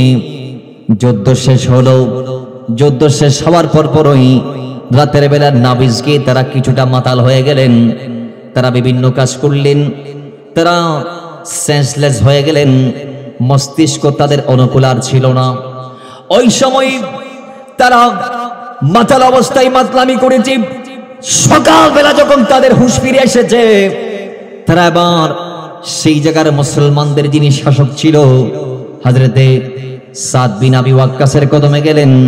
সাদ বিন আবি ওয়াক্কাসের কদমে গিয়ে আল্লাহর নবীর গোলাম মাওলা ওমরের সন্তান আবু শাহামা বলে, ও আমিরুল মুমিনিন, ও এই এলাকার গভর্নর, আমি আপনার কদমে জানতে চাই আমাদের ব্যাপার ইসলামের শরীয়ত কি হুকুম দিয়েছে। গত রাতে আমরা নাবিজ খেয়েছি, কিন্তু আমরা মাতাল হয়ে গিয়েছিলাম। এটা নাবিজ ছিল না, মদ হয়ে গিয়েছে। আমাদের উপর হাত বাস্তবায়ন করুন, আমাদেরকে শাস্তি দেন। ইসলামের শরিয়া মদ খাওয়ার পরে যে শাস্তি দিয়েছে তা আমাদের উপর আপনি আরোপ করেন। আপনি আমাদেরকে শাস্তি দেন, আমরা আমাদের কৃতকর্মের জন্য লজ্জিত শাস্তি চাই। খলিফা ওই গভর্নর এবার দুজনকে ঘরের ভিতর বেঁধে মারলেন। ইসলামের শরিয়া মোতাবেক তাদের বিচার করলেন ঘরের ভিতর। জোরে বলেন, বিচার করছে কোথায়? ঘরের ভিতর। সংবাদ চলে গেছে মদিনায়। সে সময় তার আব্বাজান মাওলা ওমর ছিলেন প্রধানমন্ত্রী। আজকের সমাজ আমরা দেখি মন্ত্রীর ছেলে, প্রধানমন্ত্রীর ছেলে, এমপির ছেলে, চেয়ারম্যানের ছেলে, মেম্বারের ছেলে, নেতার ছেলে যেমন চাই তা করে, যেমন চাই তা করে। আর আমিরুল মুমিনিন ওমরের সন্তান মন না চেয়েছে, অজ্ঞাত অবশত তিনি ভুলে যখন কোনো নাবিজকে সেটা যখন তাকে মদের ফায়দা দিয়েছে, সে নিজে গিয়ে বলতেছে ওই এলাকার যিনি রাইস ছিলেন, ইসলামী হুকুমতের প্রধান ছিলেন, সেই মিশরের প্রধান যিনি ছিলেন ইসলামী সালতানাতের, সে সাদ ইবনে আবি ওয়াক্কাসের কাছে গিয়ে নিজে বলছেন, হুজুর ইসলামী শরিয়া মোতাবেক আমাকে শাস্তি দেন, কারণ গত রাতে আমার সাথে এই ঘটনা ঘটেছে। নাউজুবিল্লাহ, জোরে বলে। আজকের সমাজে নেতার ছেলে ভুল করলে নেতা তাকে বাসায় নেই, ঠিক কিনা বলেন? নেতাটাকে বাঁচিয়ে নেই। ইসলাম সেই দাবিকে সমর্থন করে না। ইসলামে একটা আইন, রাজার জন্য যেরকম প্রজার জন্য সেই রকম। রাজা নামাজ 5 ওয়াক্ত থেকে চাইলে 1 ওয়াক্ত বাদ দিতে পারবে না। রাজা 30 রমজানের রোজাকে শর্টকাট করে চাইলে 20-এ আনতে পারবেন না। রাজা সকাল থেকে সন্ধ্যা পর্যন্ত রোজার যে সিস্টেম সেটাকে চাইলে শর্ট করে রাখতে পারবেন না। বোঝা গিয়েছে ইসলামী আইন রাজার জন্য যেরকম প্রজার জন্য সেম। কথা ঠিক কিনা জোরে বলেন। তা মাওলা ওমরের সন্তান নিজে বলছে, হুজুর এই ঘটনা আমাকে আপনি শাস্তি দেন, গড়ের ভিতর শাস্তি দিলেন। মাওলা ওমর শুনেছে, ওমরকে আমিরুল মুমিনিন, ওমরকে অর্ধ জাহানের খলিফা, অর্ধ জাহানের বাদশাহ, অর্ধ পৃথিবীর বাদশাহ। সেই মাওলা ওমরের কানে যখন আপন সন্তানের মদপানের খবর চলে গিয়েছে, তখন মাওলা ওমর বলে, হে সাদ ইবনি আবি ওয়াক্কাস, আমি তোমাকে বৎসনা করলাম, আমি তোমাকে বৎসনা করলাম, আমি তোমাকে তিরস্কার করলাম যে তুমি আমার সন্তান বলে তার সঠিক বিচারটা করতে পারলা না। তুমি কেমনে মিশরের প্রত্যেকটা ব্যক্তির বিচার করবে? আমি বলছি খলিফার সন্তান বিদায়, তাকে প্রোটোকল দিয়ে পাঠার দরকার নাই। আগামীকালকে সকাল বেলায় একটা খালি উটের পিঠে তুলে তাকে মদিনায় পাঠাই দাও, আমি নিজে তার বিচার করব। জোরে বলেন। বাবারা আমার, মাওলা আমার যখন বললেন হযরত আবু শাহামাকে একটা খালি উটের পিঠে তুলে দিয়ে মদিনার দিকে ফেরত পাঠানো হয়েছে, মদিনায় তৈবার মধ্যে যখন তিনি হাজির হলেন, মাওলা আমার তার হাত পা বাঁধলেন, নিজের হাতে চাবুক নিলেন। আপন সন্তান বিদায় তাকে ছাড় দিলেন না। সন্তান হয়ে পিতার সামনে আসামির কাঠ গড়ায় দাঁড়ালো। পিতার অন্তরে কোনো স্নেহ নাই, পিতার অন্তরে কোনো মায়া নাই, পিতার অন্তরে কোনো ভালোবাসা নাই। কারণ তিনি অপরাধী।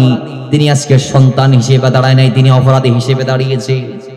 তার প্রতি দয়া পরবশ না হওয়া এটা আল্লাহর নির্দেশ।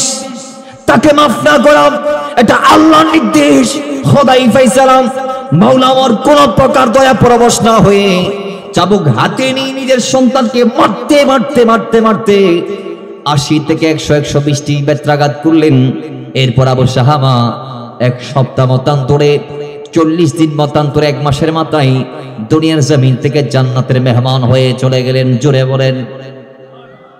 তাহলে বোঝা গিয়েছে মাওলা আমার প্রধানমন্ত্রী তার সন্তান অন্যায় করেছে, সন্তান বাদশার কাছে গিয়েছে, এটা না জেনে অন্যায় করে হয়েছে, জেনে বুঝে মদ খাই নাই, খেয়েছে নাবিস, ফায়দা হয়েছে মদের। কি খাইয়ে দে নাবিস, কিন্তু ফায়দা দিয়ে দে মদ, খাইয়ে দে একদিন নাহি, কিন্তু হায়রে মাথা লগিয়ে, যার কারণে হুকুম চলে গেল মদের পর্যায়ে। বাবারা আমার, এই জন্য নিজেই সেটার হদ চেয়ে নিয়েছে। একবার সাদ ইবনে আবি ওয়াক্কাস করেছে বিচার, পরে মাওলা ওমর শুনে বলেছে, তোমার দ্বারা সম্ভব না, আমার কাছে পাঠাও, আমি করব ওপেনে, গোপনে কোনো বিচার নয়।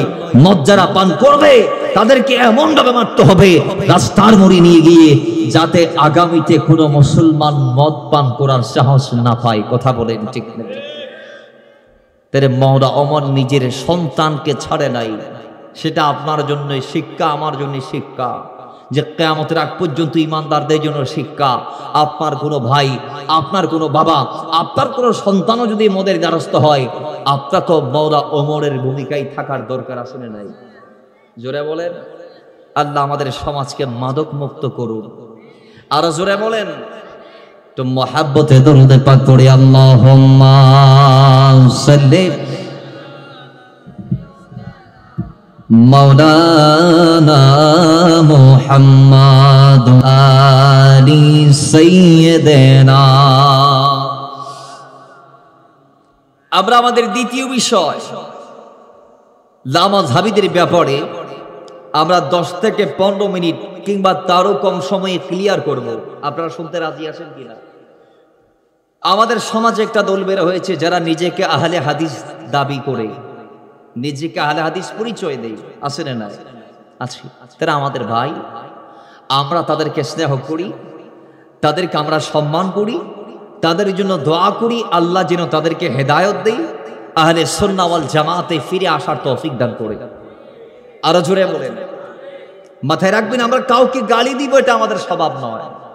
আমাদের নবী কিন্তু কাউকে গালি দেওয়া শেখায় নাই আমাদেরকে। নবীজি শিখিয়েছেন মহাব্বত। কি শিখিয়েছেন? জোরে বলুন কি? আল্লাহর কোরআন বলছি, ওয়াযকুরু নি'মাতাল্লাহি আলাইকুম ইয কুনতুম আ'দাআন ফাআল্লাফা বাইনা কুলুবিকুম ফাআসবাহতুম বিনি'মাতিহি ইখওয়ানা। নবী দুনিয়াতে এসে আমাদেরকে যেটা শিখিয়েছে সেটা হচ্ছে মহাব্বত।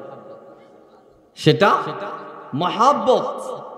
আমরা আমাদের ভাইদেরকে মহাব্বত দিই, আমাদের যেটা আদর্শ সেটা শেখাবো। আল্লাহ যারা বোঝে না তাদের বোঝার তৌফিক দান করুন। আহলে হাদিস, হাদিসের পরিবার, হাদিসের, যদিও তারা নিজেকে হাদিসের অনুসারী বলে, মূলত হাদিসের অনুসারীদেরকে আহলে হাদিস বলে না। আহলে হাদিস বলে ইসলামী শরিয়াতে যারা হাদিস নিয়ে গবেষণা করে তাদেরকে। সুবহানাল্লাহ কি বলা যাবে? আরেকটু ব্যাখ্যা, তারা বলি আমরা আহলে হাদিস, নবীর হাদিস মেনে চলবো, তাও সিহা সিত্তা, কেউ কেউ বলে বুখারী মুসলিমের বাইরে নয়, বলে কি বলেন? বলে। তাহলে বাবার আমার, আমরা তাদেরকে বলতে চাই হাদিস রাসূলে যা যা এসেছে সব কি উম্মতের পক্ষে করা সম্ভব? জোরে জোরে সম্ভব? জোরে বলেন সম্ভব? আচ্ছা, আল্লাহর নবী চাঁদকে দুই টুকরা করেছে, বুখারীর হাদিসে আছে না নাই? আমার দেশের সমস্ত আহলে হাদিসের আঙ্গুলগুলা যদি কাটিয়ে এক করা হয়, এগুলা যদি কামানের মাধ্যমে আসমানের দিকে মারা হয়, চাঁদ কি দুই ভাগ হবে? জোরে বলেন। হয়েছে কার ইশারায় তেরি আঙ্গুলি উঠ গই, महका कलीजा छिड़ गया, इशारे से चांद चीड़ गया, चुपे हुए खुर को पीर दिया, गए हुए दिल को असरे किया, ये ताबे तबा तुम्हारे लिए, कय जार इशाराय चाँद নিজেকে দুভাগ করে তিনি আমার নবী, যার ইশারায় সূর্য আবার মাগরিব থেকে আসরে ফিরে আসে, তিনি আমার নবী। জোরে বলেন আমার নবী সূর্যকে উঠিয়েছে, চাঁদকে দুভাগ করেছে, হাদিসে আছে। আমি আপনি পারবো? নবীজি সওমে বেসাল রেখেছে, অনবরত নন স্টপ রোজা, শনিবার রবিবার সোমবার মঙ্গলবার বুধবার এশা, সপ্তাহ মাস। হাদিসে পাকে এসেছে উইদাউট খানা পিনা, কোনো খানা নাই পিনা নাই। এখন আমি কি আপনি কি সেটা সম্ভব হবে আমার পক্ষে? হতা হন না। আয়না সারি ভাই জম্মা হাদিসে পাক কথা সে নবী রাখি সাহাবায়ে কেরাম রাখছেন। নবীজি বললেন কেন? আইয়ুকুম মিথলি, তোমাদের ভিতর কে আছে আমার মতো, যে আমার মতো করে চলবে? তাহলে বোঝা গিয়েছে নবীজির হাদিস মানে আমাদের পক্ষে সম্ভব। হাদিসে রাসূলে এসেছে নবীজি 11টা বিয়ে করেছেন। তো বিয়ে করা নবীর সুন্নাহ বিদায় কি আপনি 11টা করবেন? ফিডর মারা বওরা তো থনা ফিডর মারা যে বেড়াই দুও বিয়ে করছিতে হইতে পারে, হদজোর শান্তির আশায় ডাবল বিয়ে করছিনি, এখন বিয়ে করানোর পর দেই দিয়ে উগয়ে বাঁধে আর উগয়ে ফিরে। ঠিক নেবে ঠিক? জোরে বলেন ঠিক কি না? তাহলে বাবার আমার হাদিসে পাকে এসেছে নবীজি 11টি বিয়ে করেছেন। আমার পক্ষে আপনার পক্ষে করা বড় করে হন, নলে করার বউ ফিরিব বড় করে হন, আমার পক্ষে আপনার পক্ষে করা সম্ভব না। হাদিসে পাকে এসেছে ওটের প্রস্রাব খাওয়ার কথা আপনি আমি পান করতে পারবো? জোরে বলেন। এই জন্যে নবীজির প্রত্যেকটা হাদিস মেনে চলা আমাদের পক্ষে সম্ভব না। আরে ভাই সম্ভব না বিদায় আল্লাহর নবী আলাইকুম বি হাদিসই বলে নাই, নবীজি বলেছেন আলাইকুম বিসুন্নতি। এই আমার উম্মতেরা, তোমরা আমার হাদিস মেনে নয়, তোমরা আমার সুন্নাতকে মেনে চলো, সুন্নাতকে মেনে চলো। এই জন্য আমরা আহলে হাদিস নয়, আহলে সুন্নাত ওয়াল জামাত। জোরে বলেন আমরা আহলে সুন্নাত। জোরে বলে আহলে সুন্নাত।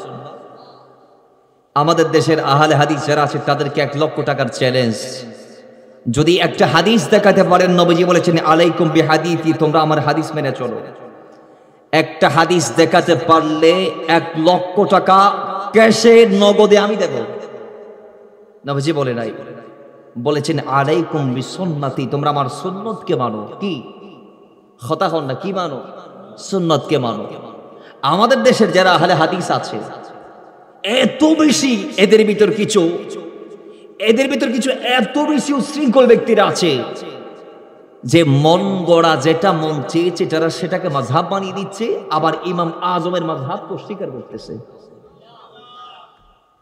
তারা কই ইমাম, তাকলিদ, মাযহাব এগুলা সবগুলা জায়েজ নাই। যারা জায়েজ তাই বলছে এরাও ইমাম মানতেছে। কাকে? ডক্টর আব্দুল্লাহ জাহাঙ্গীরকে। কাকে? ইমাম ইবনে তাইমিয়াকে। কাকে?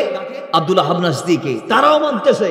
তারা ইমাম আজমেরটা না মেনে ইবনে তাইমিয়ারটা মানতেছে।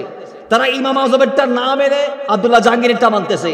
তারা ইমাম আজমকে না মেনে মোহাম্মদ বিন আব্দুল্লাহ হাবনাসদিকটা মানতেছে। তাহলে বোঝা গিয়েছে তারাও, জোরে বলেন, তারাও ইমাম মানতেছে, কিন্তু হিতের বিপরীতে গিয়ে। কি হিতের বিপরীতে গিয়ে?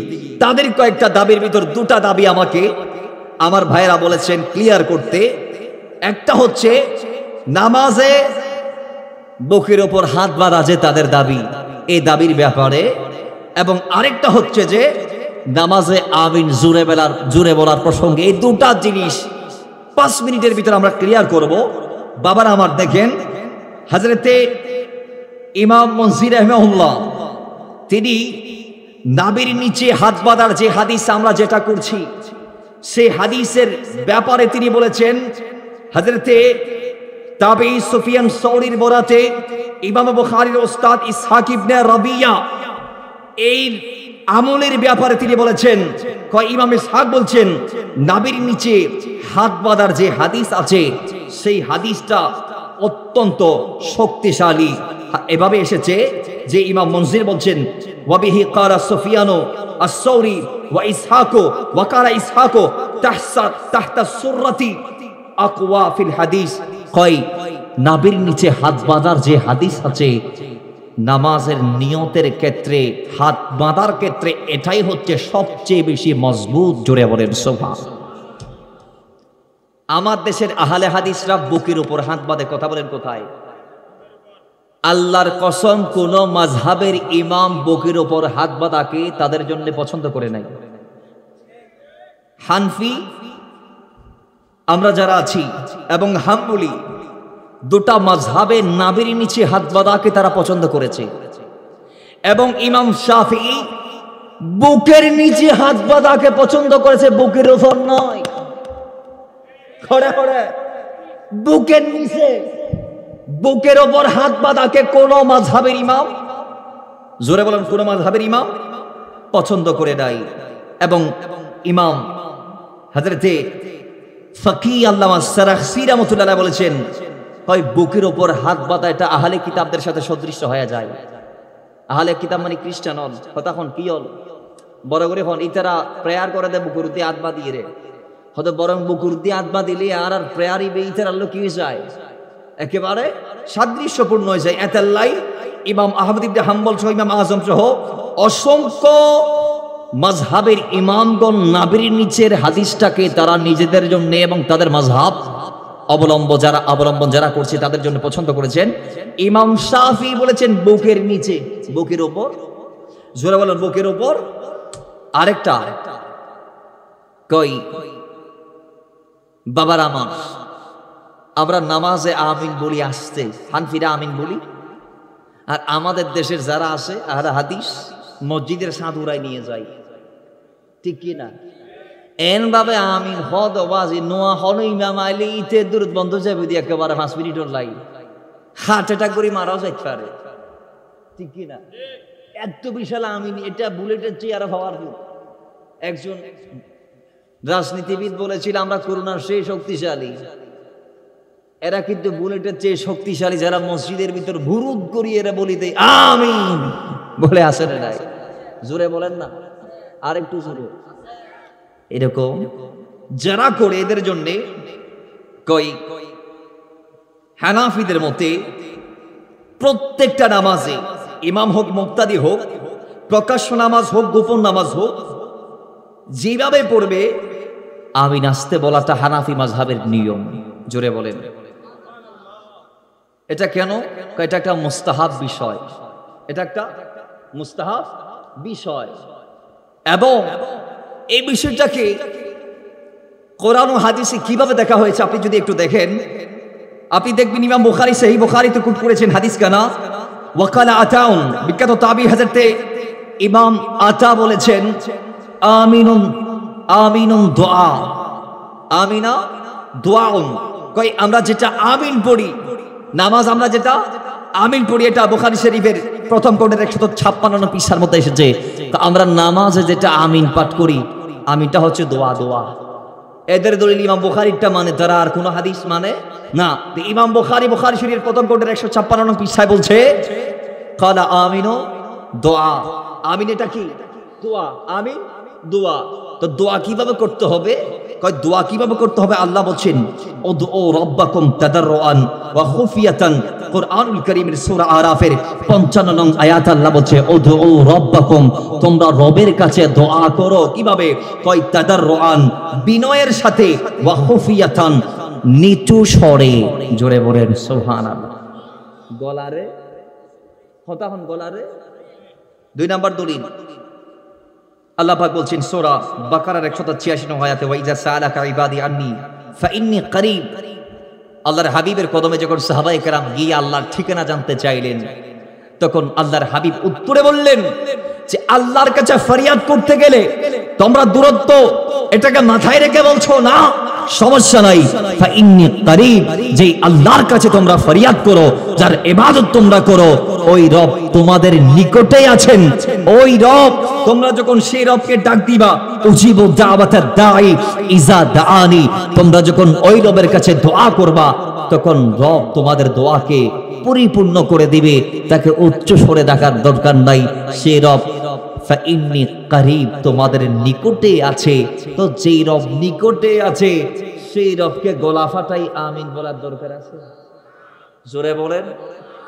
আরেকটু দলিল, যে হাদিস পাকে আসছে, দয়াল নবী সাল্লাল্লাহু আলাইহি ওয়াসাল্লাম বলেছেন, এই হাদিস কানা ইমাম বুখারীর সহিহ বুখারীর মধ্যে প্রথম খণ্ডের 271 নং পৃষ্ঠার মধ্যে এসেছে, কিতাবুস সিফাতুস সালাতে, এবং ইমাম মুসলিমের সহিহ মুসলিমের কিতাবুস সালাতে এসেছে, ইমাম আবু দাউদের সুনান আবু দাউদের মধ্যে এসেছে, এবং ইমাম নাসাইর সুনান নাসাইর মধ্যে এসেছে, ইমাম ইবনে হিব্বানের আসরাহিয়ের মধ্যে এসেছে, ইমাম হাকিম নিশাপুরীর আল মুস্তাদরাকের মধ্যে এসেছে। অসংখ্য হাদিসে পাকের কিতাবে এই দলিলটা এসেছে, হাদিসটা এসেছে যে আল্লাহর হাবিব রাহমাতাল লিল আলামিন বলছেন, ইদা আমানাল ইমামু ফাআমিনু। দয়াল নবীজি হাদিসের মধ্যে বলেছেন, আন আবি হুরায়রা আন্না রাসূলুল্লাহ সাল্লাল্লাহু আলাইহি ওয়াসাল্লাম قال ইজা আমানাল ইমামু ফাআমিনু ফাআমিনু, যে দয়াল নবীজি বলছেন, যখন ইমাম আমিন বলে তখন তোমরাও আমিন বলো। ফাইন্নাহু মান ওয়াফাকা তা'মিনুহু তা'মিনাল মালাইকাতি গফিরা লাহু মা তাকাদ্দামা মিন যামবিহি। কই যখন তোমাদের ইমামের সাথে সাথে তোমরা আমিন বলবা, কই ওই সময় শুধু তোমরা আর তোমাদের ইমাম এই উভয়ে তোমরা আমিন বলো না, বরং মসজিদে নামাজের মুসাল্লার আশপাশে ফেরেশতারাও থাকে। কয় ফেরেশতারাও আমিন বলে। কয় যদি কোন ফেরেশতার আমিনের সাথে বান্দার আমিন মিলে যায়, তাইলে ওই বান্দার অতীতের সমস্ত গুনাহকে আল্লাহ রাব্বুল ইজ্জত ক্ষমা করে দেয়। জোরে বলেন সুবহানাল্লাহ। এবার বলেন, ফেরেশতারা আমিন যে বলে, আপনি কি কোনোদিন শুনছেন? উনিবার হতনিতরা তো গোপনে হয়, ঠিক কি না? ইতরা আমল বেগিন কি গোপনে আর গোচরে ইয়ারল্লাই হাদিসে রাসূল আরারে ইলান দেদে, তো আরও নামাজত আমিন হইবা, আমিনিবে আসতে হইবা, ইমাম সাহেব আমিন আসতে হইব, মুয়াজ্জিন সহ মুক্তাদি সহ যারা যারা আছে এরাও সবাই আমিন আসতে বলবে।